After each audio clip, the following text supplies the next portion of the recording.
Hello friends, இன்றைக்கி நம்ம சேனலில் வஞ்சன மீன் குழம்பு எப்படி செய்ய போகிறதா பார்க்க போகிறோம். நான் வஞ்சன மீனை சின்ன சின்ன துண்டாக போட்டு அதில் கொஞ்சமாக மஞ்சத்தூள் போட்டு நல்லா அலசி வச்சுருக்கிறேன். இப்போ தேவையான பொருட்கள்லாம் பார்த்தரலாம். ஒரு 6-7 வெண்டைக்காவை இந்த மாதிரி நீல வகையில் வெட்டி வச்சுருக்கிறேன். ஒரு பெரிய சைஸு வெங்காயத்தை பொடிசாக வெட்டி வச்சுருக்கிறேன். கொஞ்சோண்டு கொத்தமல்லி, ஒரு இன்ச்சி அளவுக்கு இஞ்சி, 4 பூண்டு நல்லா இடித்து வச்சுருக்கிறேன். 4 பச்சை மிளகா கீறி வச்சுருக்கிறேன். ஒரு தக்காளி பழத்தை பெருசாக வெட்டி வச்சுருக்கேன். ஒரு தக்காளி பழத்தை சிறுசாக வெட்டி வச்சுருக்கேன். தேவையான கருவேப்பிலை, 2 கத்திரிக்காவை வெட்டி தண்ணியில் போட்டு வச்சுருக்கிறேன்.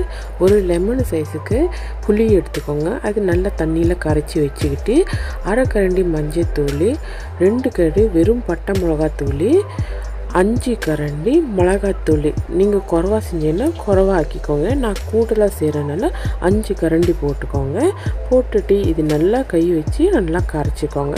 கட்டிக்கல் இல்லாதபடி நல்லா கை விட்டு கரைச்சிக்கோங்க. இப்போ பாருங்கள், நல்லா கரைச்சி இது ஒரு வாரமாக எடுத்து வச்சிடலாம். சின்ன கரண்டியில் 1 கரண்டி மல்லி, 1 கரண்டி சீரகம், 1 கரண்டி மெழுகு, 2 கரண்டி பச்சை அரிசி, இதெல்லாம் லோ ஃப்ளேமில் வச்சு நல்லா வறுத்துக்கோங்க. கலர் சேஞ்ச் ஆகி வரைக்கும் வறுத்துக்கோங்க. அதாவது அரிசி நல்லா கலர் சேஞ்ச் ஆகி வர வரைக்கும் வறுத்துக்கோங்க. இப்போ பாருங்கள், நல்லா வறுத்தாச்சு. இது இடிக்கல்லில் மாற்றி நல்லா இடிச்சுக்கோங்க. அப்படியே நீங்கள் மிக்ஸி ஜாரில் கூட நல்லா நைஸாக அரைச்சிக்கலாம். இப்போ பாருங்கள், நல்லா தூள் மாதிரி அரைச்சாச்சு. இது ஒரு ஓரமாக இருக்கட்டும்.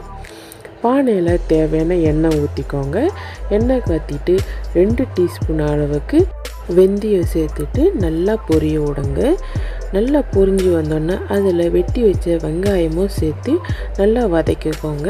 வெங்காயம் நல்லா சேஞ்ச் ஆகி வந்தோடனே இதில் பொடிசாக வெட்டி வச்சுருந்தோம்னா தக்காளி சேர்த்துட்டு இது நல்லா வெந்து வர வரைக்கும் எண்ணெயிலே நல்லா வதக்கிக்கோங்க. நல்லா வதங்கின பிறகு இதில் இடித்து வச்சுருந்த இஞ்சி பூண்டும் சேர்த்துக்கிட்டு இதையும் நல்லா வதக்கி விட்டோங்க. இஞ்சி பூண்டை நல்லா பச்சை வாசனை போயோன்னே இதில் வெண்டிக்காய், கத்திரிக்காய், பச்சை மிளகாய் சேர்த்துக்கோங்க. சில பேர் பச்சை மிளகாவும் வெண்டிக்காயும் கடைசியாக போடுவாங்க. எங்கள் அம்மா சமையல் செய்யும் போது எண்ணெயில் இந்த மாதிரி வதக்குவாங்க.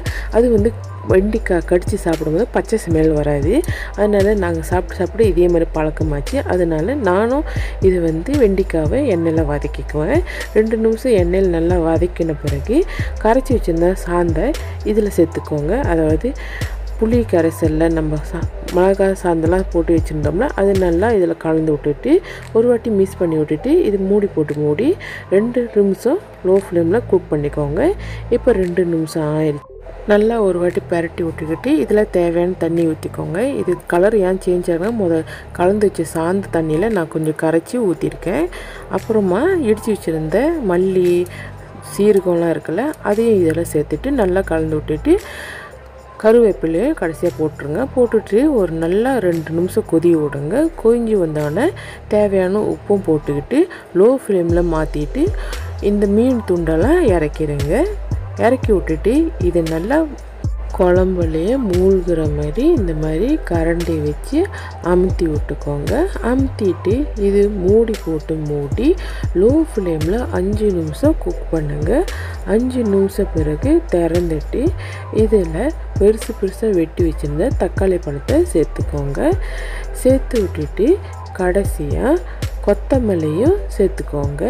சேர்த்து விட்டுட்டு ஸ்டவ்வை ஆஃப் பண்ணிடுவோம் ஃப்ரெண்ட்ஸ். அவ்வளோதான் ஃப்ரெண்ட்ஸ், நம்மளோட வஞ்சன மீன் குழம்பு ரெடி ஆயிடுச்சு.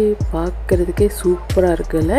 இது சமைச்சோன்னு சாப்பிட்றது பதிலாக நீங்கள் ஒரு நாள் வச்சு சாப்பிட்டு பாருங்கள். அதை காலையில் சமைச்சிட்டு ரவைக்கு சாப்பிட்டிங்கன்னா இதோட குழம்பு ருசி அவ்வளோ அருமையாக இருக்கும்.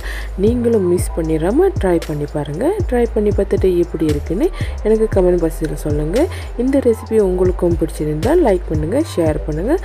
மறக்காமல் என்னோடய சேனலுக்கு சப்ஸ்கிரைப் பண்ணிக்கோங்க. Thank you.